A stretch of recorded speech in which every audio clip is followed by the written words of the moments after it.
introduce our renowned resource person, Dr. Shubrata Mishra. Dr. Shubrata Mishra is basically a science writer. She has a record of 21 books published in Hindi and English. Her area of expertise pertains to environmental science, botany, Antarctical science, and oceanology.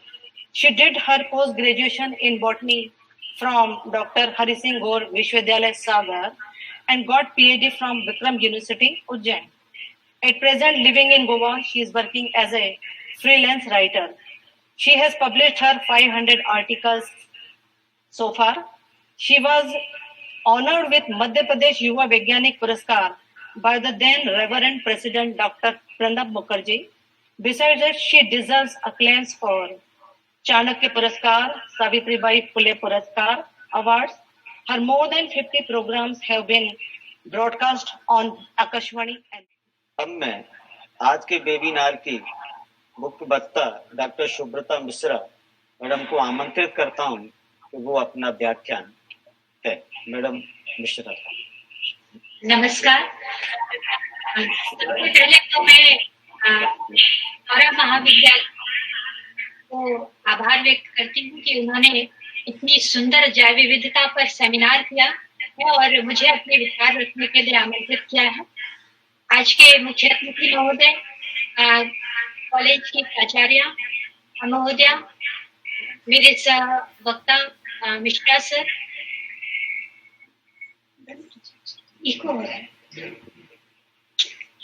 माफ कीजिएगा, कुछ eco problem आ रहा था, मेरी ही आवाज सुनाई दे रही है।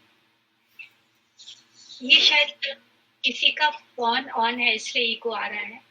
जी ठीक है, अभी ठीक हुआ। तो आज का विषय बहुत अच्छा है और बहुत सारे जो जैव विविधता से संबंधित तथ्य हैं उनको जेके मिश्रा सर ने मुझे लगता है कि पूरा उन्होंने कवर कर लिया, लेकिन उन्हीं चीजों को हम पावर पॉइंट प्रेजेंटेशन के माध्यम से, चित्रों के माध्यम से पुनः देखेंगे। और एक विशेष बात मैं बताना चाहूंगी कि ये जो जैव विविधता पर वेबिनार के संयोजक हैं डॉक्टर सुधीर पाठक, वे और मैं दोनों विक्रम विश्वविद्यालय में सह शोधकर्ता रहे हैं और डॉक्टर पाठक ने पचमढ़ी की जैव विविधता पर जिस कर्मठता के साथ काम किया है, मैं उसकी साक्षी रही हूँ।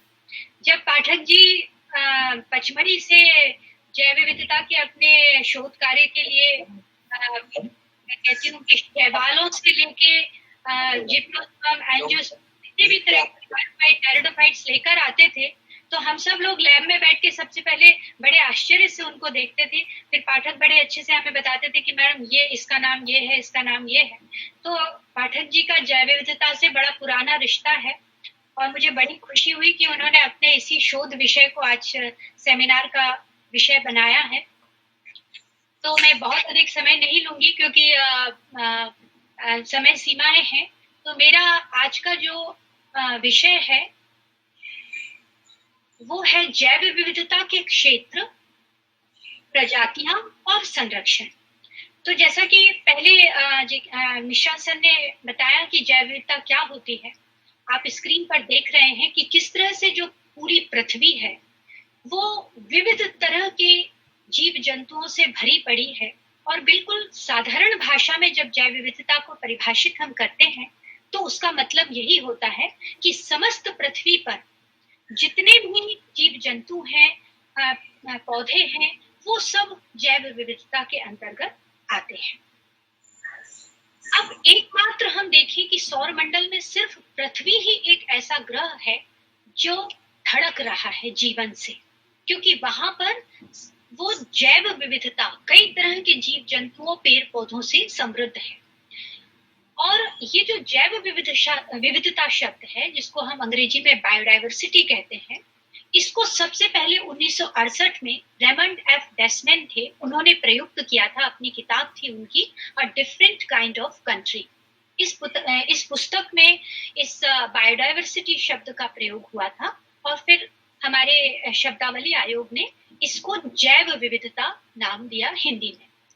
तो वैसे तो एक अनुमान ये लगाया जाता है कि जो पूरी पृथ्वी है उस पर 30 लाख से लेके 10 करोड़ तक जीव जंतु जो हैं पाए जाते हैं। उसमें वनस्पति भी शामिल है, सूक्ष्म जीव भी शामिल हैं, लेकिन इन समस्त प्रजातियों की अभी तक हमने पहचान नहीं की है, क्योंकि ये इतने अधिक हैं कि इनमें से मैं समझती हूँ कि सिर्फ जो एक आंकड़ा यदि आप देखें तो दुनिया में सिर्फ 14,35,662 जो प्रजातियां हैं उनकी पहचान हो पाई है। और सोचिए कितनी प्रजातियां अभी पहचानने के लिए बची हुई है।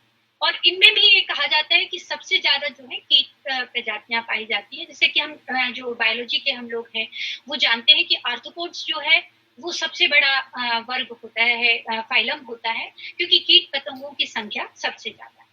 तो इस तरह से आप स्क्रीन पर देख रहे हैं कि किस तरह से अलग अलग प्रजातियां जो है उसमें कीट है, पादप है, जंतु हैं, इनकी इतनी प्रजातियां हमने अभी तक खोजी है, विज्ञान ने खोजी है।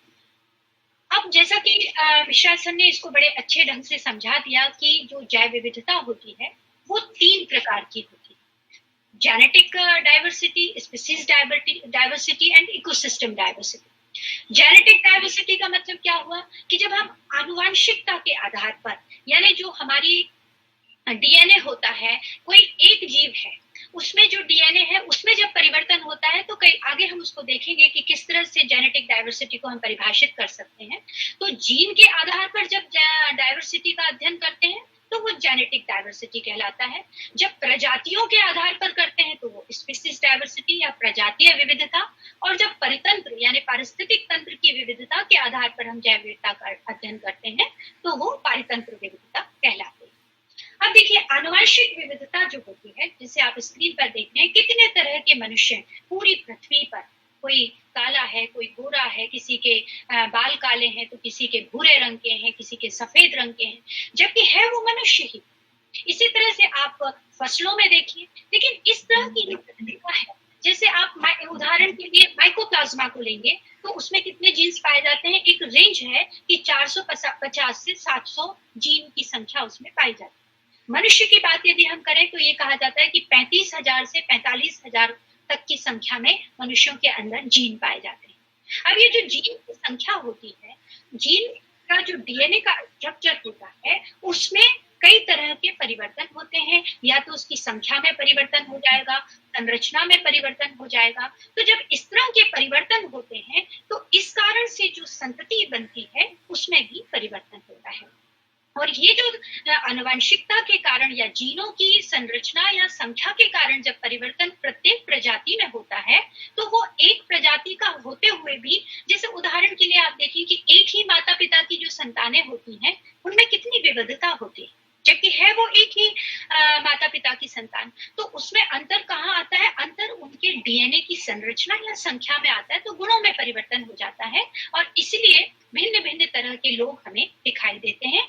और यही बात अन्य प्राणियों और पादपों पर भी लागू होती है। तो इसको हम कहते हैं ये है आनुवंशिक विविधता। अब आता है प्रजातीय विविधता।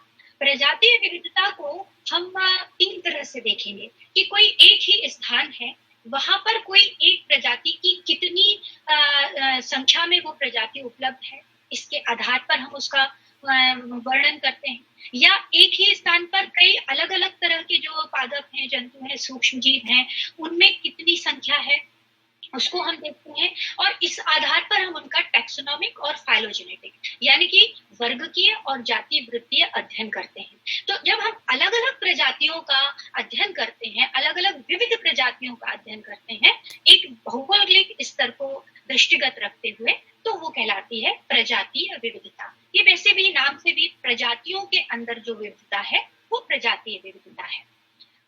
तीसरे प्रकार की जो विविधता है उसको हम कहते हैं पारितंत्र विविधता। पारितंत्र यानी पारिस्थितिक तंत्र, इकोसिस्टम। हम सभी जानते हैं कि कई तरह का इकोसिस्टम जो है, कई तरह के पारिस्थितिक तंत्र पूरी पृथ्वी पर विद्यमान है। बिल्कुल, कुछ समुद्र में भी रहते हैं, नदियों में रहते हैं, जिसको हम जल पारिस्थितिक तंत्र कहते हैं। स्थल पारिस्थितिक तंत्र की बात करते हैं तो उष्णकटिबंधीय वन है, या मरुस्थल है, या ध्रुव के ध्रुवीय स्थान है। ये कई तरह की जो है परितंत्र से ये पृथ्वी भरी पड़ी है, और इन विविध परितंत्रों में विविध तरह के जीव जंतु जो हैं वो निवसित हैं या काम कर रहे हैं। स्लाइड दिख रही है मेरी? नहीं दिख रही। स्लाइड नहीं दिख रही है? नहीं दिख रही है। अच्छा, स्लाइड नहीं दिख रही मैडम। जी जी ठीक है। Presentation stop screen.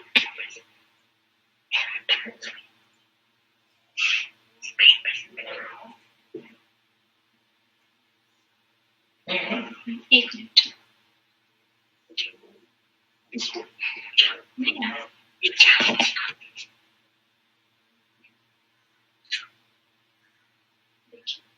अभी प्रेजेंट हुआ? दिख रहा है मैडम, दिख रहा है। हाँ जी। तो ये जो विविधता के परिकर, ये पारिस्थितिक तंत्रों के आधार पर हम जैव विविधता को परिभाषित करते हैं। ये तो थी कि कितनी तरह की विविधता हुई।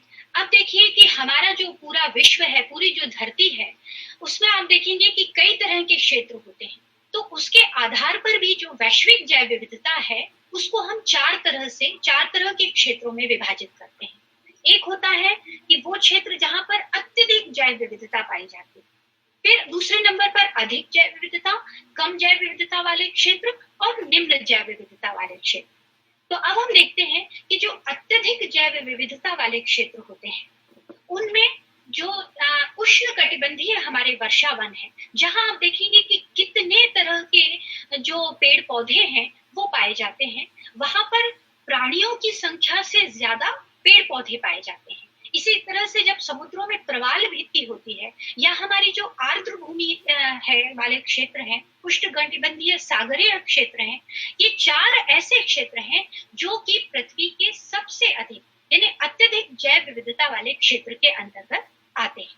लेकिन इन तक मनुष्यों की पहुंच उतनी ज्यादा नहीं होती है, और ना ही यहाँ पर आपको जो जंतुओं की जो विविधता है वो इन क्षेत्रों में उतनी नहीं दिखाई देगी।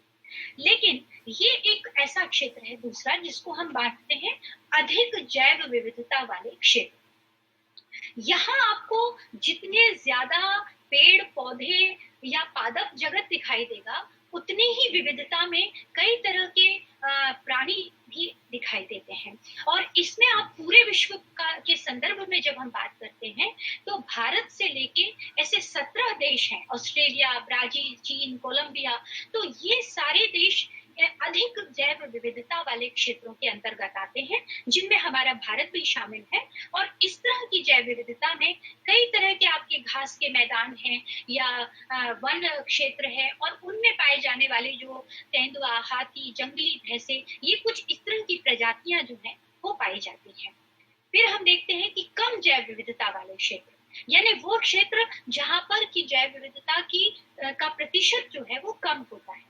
जिससे आप देखिएगा कि जो मरुस्थल है, मरुस्थल के क्षेत्रों में चूंकि वो जो अनुकूलन उतना नहीं होता है प्रजातियों के लिए, चाहे वो पादप प्रजातियां हो या जंतु प्रजातियां हो, तो वहां पर जंतुओं की और जो पादपों की संख्या है वो अपेक्षाकृत कम होती है। इसलिए इनको रखा जाता है विश्व में कि ये कम जैव विविधता वाले क्षेत्र हैं।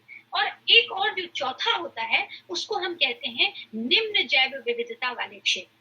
तो ये पृथ्वी के वो दो ध्रुव हैं, उत्तर ध्रुव और दक्षिण ध्रुव, जो पूरी तरह से बर्फ से ढके हुए हैं। तो ये बर्फ से ढके होने के कारण जो पादप और जंतु प्रजातियां हैं वो अपने आप को उतना अनुकूलित नहीं कर पाती हैं, और इसलिए आप देखेंगे कि पृथ्वी के ये जो दो छोर हैं, उत्तर ध्रुव और दक्षिण ध्रुव, यहाँ पर जैव विविधता बहुत सीमित है। या हम कहें कि जैसे आज का जो हमारा विषय है कि स्थानिक से लेके भूमंडलीय प्रजातियां, तो स्थानिक प्रजाति का मतलब क्या होता है कि एक निश्चित क्षेत्र में ही कोई प्रजाति मिलती है, अन्यत्र नहीं मिलती है, तो हम उसको कहते हैं स्थानिक प्रजाति। तो जैसे पेंगुइन है, पेंगुइन हमको सिर्फ दक्षिण ध्रुव में दिखाई देती है, अंटार्कटिका में। इसी तरह से जो पोलर बियर होता है वो उत्तर ध्रुव में ही मिलता है। तो ये स्थानिक प्रजातियां हैं।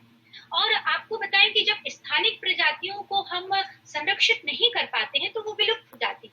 उसका एक सबसे अच्छा उदाहरण आपको पता होगा कि जो मॉरिशस का राष्ट्रीय पक्षी डोडो पक्षी, डोडो एक स्थानिक पक्षी था जो सिर्फ मॉरिशस तक ही सीमित था, और जब उसका संरक्षण नहीं कर पाए तो वो विलुप्त हो गया है। तो इस तरह से ये जो निम्न जैव विविधता वाले क्षेत्र होते हैं वहाँ बहुत ही सीमित जैव विविधता है। आप यहाँ स्क्रीन पर देख रहे हैं, ये अंटार्कटिका में एक मॉस की प्रजाति है जो सिर्फ यहाँ पर पाई जाती है। और जब इन प्रजातियों को हम अन्यत्र मंडलीय करने का प्रयास भी करते हैं तो वो उतना अनुकूलित अपने आप को अभी नहीं कर पा रहे हैं। निकट भविष्य में हो सकता है कि कुछ ऐसी टेक्निक्स आए कि स्थानिक प्रजातियों को भूमंडलीय प्रजातियों में हम अधिक समय तक जीवित रहने के लिए अनुकूलित कर सकते हैं। जैसा कि मिश्रा सर ने भी कहा था कि जो पेड़ पौधे होते हैं वो एक तरह से पूरी प्रकृति के लिए फेफड़ों का कार्य करते हैं, और हमारे जो उष्णकटिबंधीय वर्षा वन है जिनको हम अमेजन के जंगल या ऑस्ट्रेलिया के जंगल कहते हैं, वो जंगल पृथ्वी का फेफड़ा कहे जाते हैं। और आपको जानकर आश्चर्य होगा कि पूरी दुनिया का जो 50% हमने प्रजातियों को पहचाना है वो इन्हीं उष्णकटिबंधीय वर्षा वनों में ही पाए जाते हैं। तो सोचिए कि जो हमारी जैव विविधता है वो कितनी समृद्ध है, और उष्णकटिबंधीय वर्षा वनों का एक बहुत बड़ी भूमिका इस जैव विविधता को समृद्ध बनाने में है। अब देखिए, जैसा कि हमने कहा कि जो जैव विविधता है उसका संरक्षण बहुत आवश्यक हो गया, उसका कारण ये था कि 1988 में ये बात सबसे पहले एक जैव विविधता के हॉट स्पॉट कहते हैं उसको, तप्त स्थल हिंदी में हम उसको कहते हैं, कि एक ब्रिटिश पारिस्थितिकविद थे नॉर्मन मायर्स। उन्होंने ये हॉट स्पॉट की अवधारणा को वो लेकर आए थे क्योंकि ये देखा जाने लगा था कि बहुत से ऐसे स्थानिक प्रजातियां हैं जो धीरे धीरे नष्ट हो रही हैं, विलुप्त हो रही हैं, चाहे वो पादप प्रजाति हो चाहे वो प्राणी प्रजातियां हो। तो एक अवधारणा निश्चित की गई कि ऐसे क्षेत्र जहां पर कि 1500 से अधिक स्थानीय प्रजातियां हैं और लेकिन उनका 70% जो मूल पर्यावास है वो नष्ट हो चुका है, तो ऐसे स्थानों को हॉट स्पॉट की संज्ञा दी गई। और जब 1999 में इस अवधारणा के आधार पर एक सर्वेक्षण किया गया तो पूरे विश्व में 25 ऐसे क्षेत्र सामने आए जो कि जैव विविधता हॉट स्पॉट उनको घोषित किया गया था। आपको स्क्रीन पर ये विश्व के नक्शे में वो 25 हॉट स्पॉट दिख रहे हैं। और धीरे धीरे आप सोचिए कि आज जो 1999 में जो 25 क्षेत्र थे हॉट स्पॉट, यानी कि 70% पर्यावास जिनका नष्ट हो चुका था, और आज की स्थिति में वर्तमान में पूरे विश्व में वो 25 से बढ़कर 36 जैव विविधता हॉट स्पॉट हो गए। यानी सिर्फ इतने से दशक में हमने कितनी अधिक जैव विविधता को नष्ट कर दिया है। तभी तो हॉट स्पॉट की संख्या 25 से 36 हो गई है, और जो पूरी पृथ्वी है उसमें 2.3% भाग जो है इस तरह के हॉट स्पॉट के रूप में जाना गया है। अब आप देखिए कि अफ्रीका में जो हॉट स्पॉट क्षेत्र है उसमें स्क्रीन के एक तरफ आप लिथोप्स देख रहे हैं, ये सिर्फ और सिर्फ अफ्रीका में मिलते हैं। आजकल ये अलग बात है, आप देखेंगे कि लिथोप्स की बहुत सी प्रजातियों को आर्टिफिशियल या कृत्रिम तरीके से उगाया जा रहा है, लेकिन कैप फूलों के क्षेत्र हुए या पूर्वी अफ्रीका के तटीय वन हुए, मेडागास्कर हुआ, ये सभी अफ्रीका के हॉट स्पॉट क्षेत्र के अंतर्गत आते हैं। इसी तरह से आप एशिया के हॉट स्पॉट देखेंगे तो उसमें हमारे भारत के जो हॉट स्पॉट है वो भी इसमें शामिल है। ये आपको स्क्रीन पर दिख रहा होगा कि ये एशिया के हॉट स्पॉट है। सबसे ज्यादा हॉट स्पॉट आपको एशिया में ही दिखाई देंगे जैव विविधता के। इसके अलावा यूरोप और मध्य एशिया में 4 हॉट स्पॉट हैं, कॉकेशस, ईरानो, अभितरक घाटी और मध्य एशिया के पहाड़। ये हॉट स्पॉट जो आपको अलग अलग दिख रहे हैं, उत्तरी और मध्य अमेरिका में भी 4 हॉट स्पॉट हैं। तो इस तरह से ये इन हॉट स्पॉट के माध्यम से हम ये एक विचारणीय विषय बन जाता है कि अलग अलग जो दुनिया के क्षेत्र हैं या महाद्वीप हैं वहां पर किस तरह से पूरी जो विविधता है वो संकुचित होती जा रही है, क्योंकि ये हॉट स्पॉट इस बात के द्योतक हैं कि किस तरह से जो पूरी दुनिया है उसकी विविधता अब कहना चाहिए कि विस्तार से छोटे होते होते हॉट स्पॉट की तरफ बढ़ रही है। और यही स्थिति आप भारत में भी देखेंगे कि भारत में पूरे जो विश्व के 36 हॉट स्पॉट क्षेत्र हैं उनमें से सिर्फ 4 जो हैं वो हमारे भारत में पाए जाते हैं। अब भारत में भी आप देखिएगा कि जो है हिमालय जैव विविधता हॉट स्पॉट, ये पहला जैव विविधता हॉटस्पॉट है। इसमें हमारे जो भारत के हिमालय क्षेत्र के जितनी भी प्रजातियां हैं वो इसमें आती हैं, और इसमें हमारा पूर्वी हिमालय है, अरुणाचल प्रदेश है, सिक्किम है, पश्चिम बंगाल है, ये सारी क्षेत्र इसके अंतर्गत आते हैं। और इसमें इतनी कम प्रजातियां, एक समय था कि हिमालय जो है अपनी विविध प्रजातियों के लिए जाना जाता था, तो अब आप देखेंगे कि इसमें सिर्फ और सिर्फ 12 प्रजातियां जो हैं स्थानबद्ध, यानी जिनको हम स्थानिक प्रजातियां कहते हैं, वो बची हैं स्तनधारी जीवी की। तो और भी बहुत सी इस तरह की बातें हिमालय जैव विविधता को लेकर है। क्योंकि समय की बहुत कमी है, इसलिए मैं संक्षिप्त में यहाँ स्लाइड्स पर मैंने दिया हुआ है, आप उन्हें देख सकते हैं। दूसरा जो हमारा भारत का हॉटस्पॉट है जैव विविधता का, वो है इंडो बर्मा। इंडो बर्मा मतलब जो म्यांमार और भारत की सीमाएं जहां पर जुड़ी हुई है, वहां का पूरा क्षेत्र जो है वो इंडो बर्मा जैव विविधता हॉटस्पॉट कहलाता है। इसमें हमारा जो गंगा और ब्रह्मपुत्र का जो निम्न भूमि क्षेत्र है वो आता है। हमारे जितने भी आर्द्र सदाबहार, शुष्क सदाबहार, पतझड़ी, पर्वतीय जो वन है वो क्षेत्र आते हैं। मैंग्रोव भी उसमें आता है। और इसमें आप सोचिएगा कि सिर्फ वनस्पति के 13,500 प्रकार ही अब शेष रह गए हैं। और यदि हम स्तनधारियों की बात करें तो सिर्फ और सिर्फ 433 प्रकार के स्तनधारी इस क्षेत्र में रह गए हैं, और ये बड़ी ही चिंता की बात हम कह सकते हैं। इसी तरह से एक जो हॉटस्पॉट हमारे यहाँ आता है वो सुंडालैंड जैव विविधता हॉटस्पॉट है।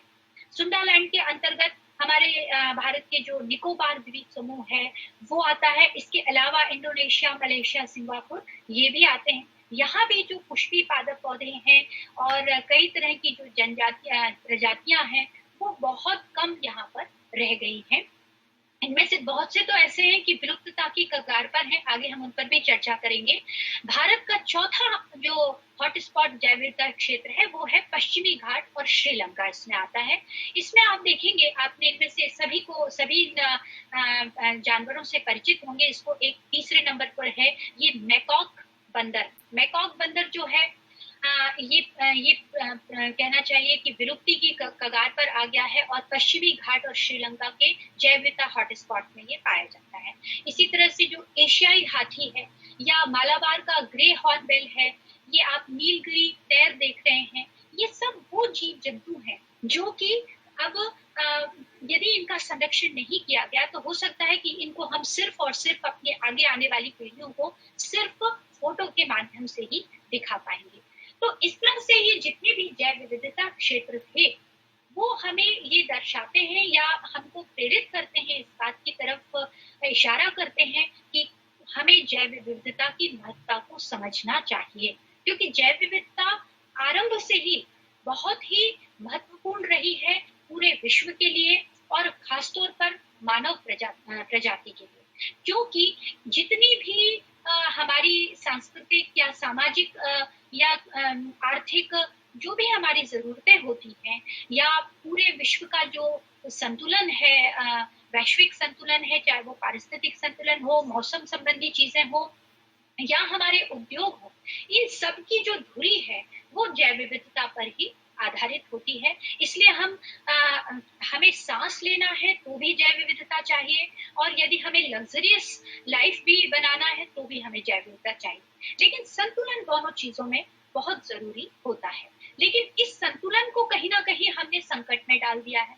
अब कोई कहता है कि भाई जैव विविधता में संकट तो प्राकृतिक प्रक्रिया है, क्योंकि बहुत आप सोचिए 3.8 मिलियन पुरानी जो हमारी धरती है उसमें कितनी प्रजातियां आई गई। विलुप्त होना एक प्राकृतिक प्रक्रिया है, लेकिन हमने जिस हिसाब से जैव विविधता का अतिदोहन किया है उससे जो विलुप्तता की दर है वो बहुत ज्यादा बढ़ गई। जैसे आप देखेंगे कि स्तनपायी की जो सामान्य विलुप्तता दर है वो 400 वर्ष है, यानी एक 400 वर्ष के बाद कोई भी जो स्तनपायी प्रजाति होती है वो विलुप्त हो जाती है। चिड़िया प्रजाति की जो प्राकृतिक विलुप्त दर है वो 200 वर्ष है। लेकिन अब हमने क्या कर दिया है कि सबको बिल्कुल आप देखेंगे कि 4 स्तनपायी जो हैं वो प्रत्येक वर्ष जो है उनको खतरा होगा। तो इस तरह से जो हमने दर कम की है वो जैव विविधता को संकट की तरफ ले जा रही है। और आपको ध्यान होगा कि 1968 में विश्व प्राकृतिक संरक्षण संघ जो है उसका गठन किया गया था और उसने एक रेड डाटा बुक बनाई जिसमें एक तो ये कहा गया कि वो कौन कौन से कारण हैं जिससे जैव विविधता का ह्रास हो रहा है या जो प्रजातियां हैं वो विलुप्त हो रही हैं। तो उसमें सबसे बड़ा जो कारण माना गया था वो था कि हम जो अपने प्राकृतिक आवासों को, प्राकृतिक जो हमारे जंगल है उनको हम नष्ट कर रहे हैं अपने रहने के लिए। तो सबसे बड़ा कारण ये था। इसके अलावा अतिदोहन जो है हो रहा है, प्राकृतिक संसाधनों का प्रदूषण हो रहा है, जलवायु परिवर्तन हो रही है और अंधविश्वास और अज्ञानता तो है ही एक बहुत बड़ा कारण। तो इस तरह से ये सब चीजें हैं जो जैव विविधता को ह्रास कर रही है और संकट की तरफ सारी प्रजातियों को ले जा रही है। तो इस कारण से ये सोचा गया, क्योंकि संयुक्त राष्ट्र संघ का कार्य ही ये है कि किस तरह से पूरे विश्व को किसी ऐसे संदर्भ की तरफ आकर्षित करना है जिससे कि विश्व पर्यावरण जो है संकट में। तो वही बात जैव विविधता की दृष्टि से जब देखी गई तो संयुक्त राष्ट्र संघ ने 22 मई को अंतर्राष्ट्रीय जैव विविधता दिवस घोषित किया और उसके बाद से एक जागरूकता लोगों के सामने आई। और हम देखते हैं कि जब कोई दिवस मनाया जाने लगता है तो उस तरफ हमारा ध्यान जो है ज्यादा जाने लगता है और ये दिवस मनाने की परंपरा एक बहुत अच्छी परंपरा मुझे लगता है कि शुरू हुई है।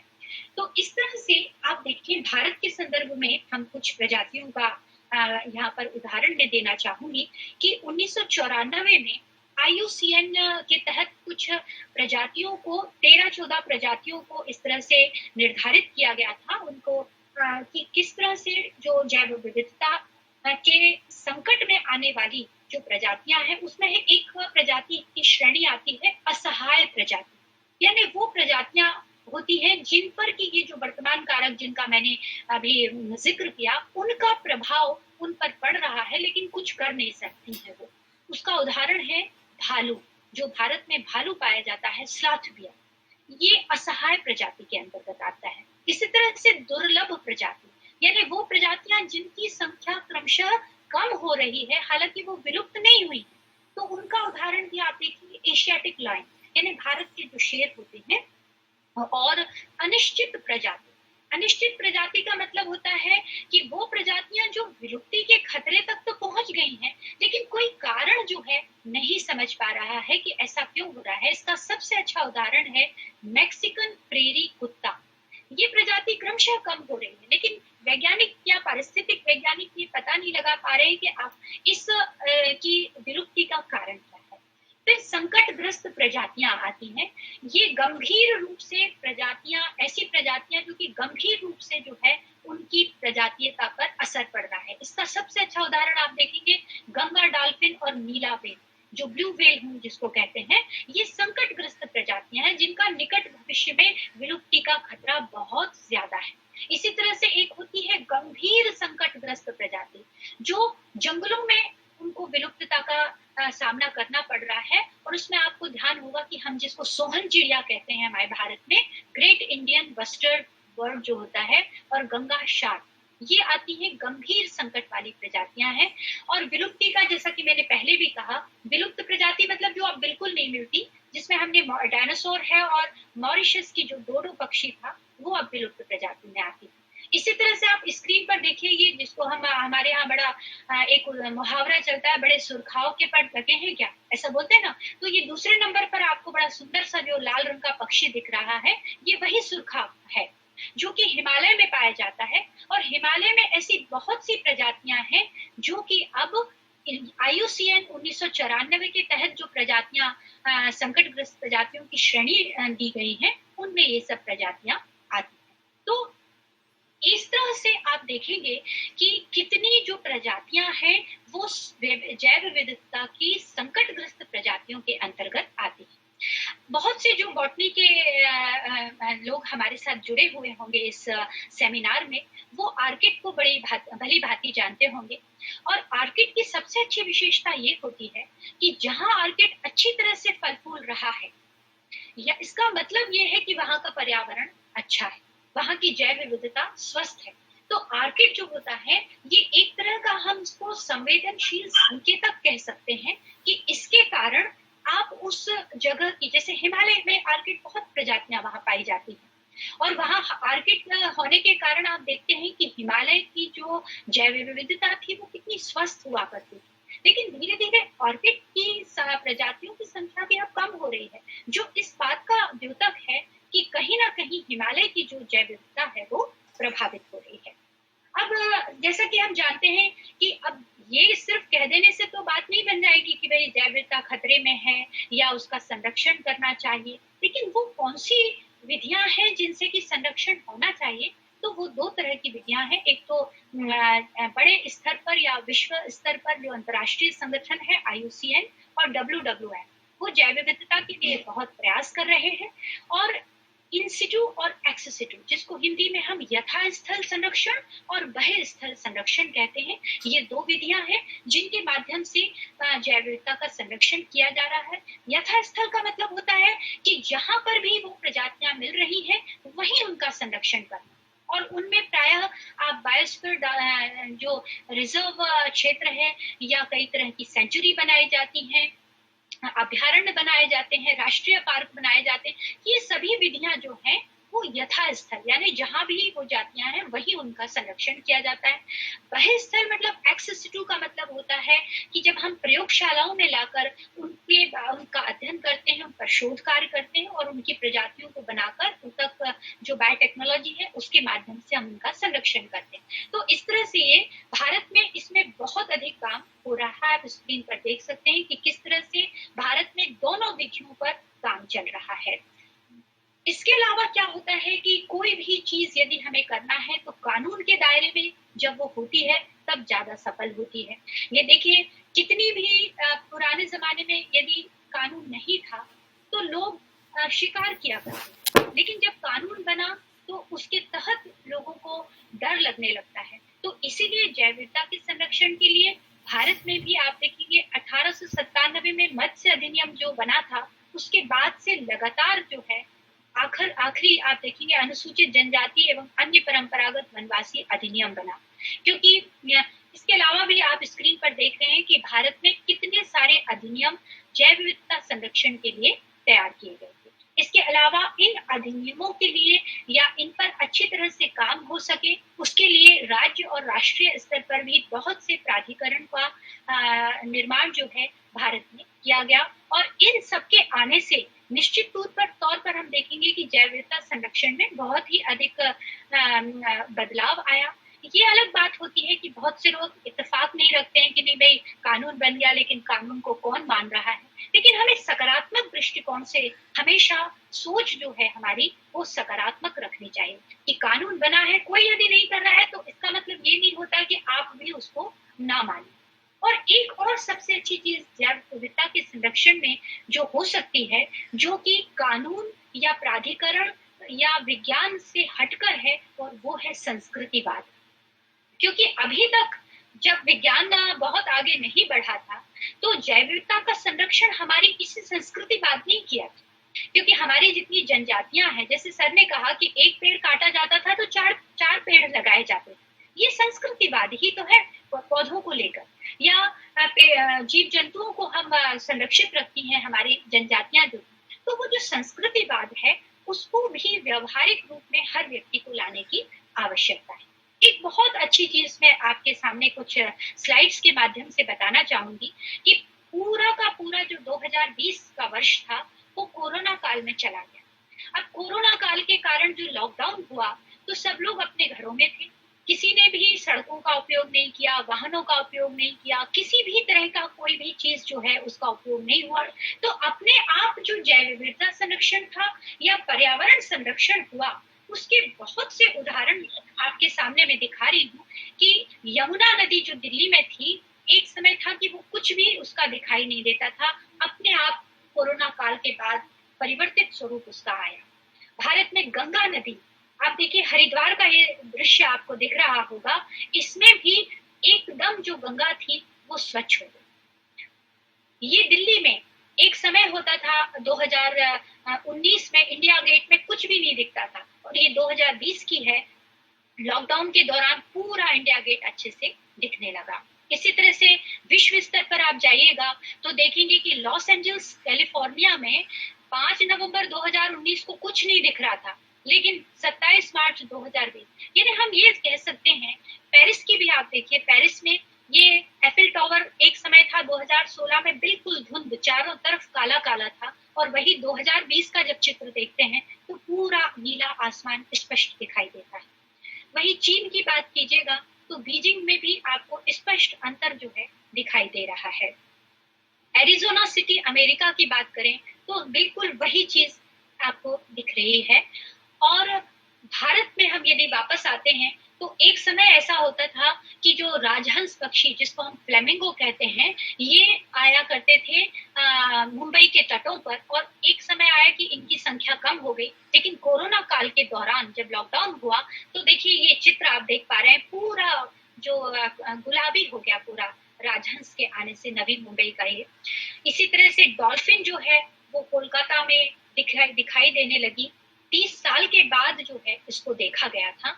और उड़ीसा के तट पर आपको कई तरह के जो कछुए थे, ऑलिव रिडले कछुए कहा जाता है इनको, ये एक बार में औसतन 100 अंडे देते हैं। ये भी बिल्कुल स्वच्छंद रूप से दिखाई दिए इस कोरोना लॉकडाउन के दौरान। इसी तरह से ये अमेरिका का एक चित्र है, वहां पर भी कई तरह के जो प्राणी हैं वो दिखाई दे रहे थे। तो कहने का तात्पर्य ये था कि किस तरह से जो हमारी हम इस तरह से संरक्षण जो है वो कर सकते हैं अपनी जैव विविधता का, क्योंकि ये एक थोड़ा सा उदाहरण था जिसने हमें ये बता दिया कि यदि हम इतने से कोरोना काल में प्रकृति को संरक्षित कर सकते हैं तो इससे हमें सीख लेनी चाहिए, और निश्चित तौर पर व्यवहारिक स्तर पर हम जैव विविधता का संरक्षण कर सकते हैं। धन्यवाद।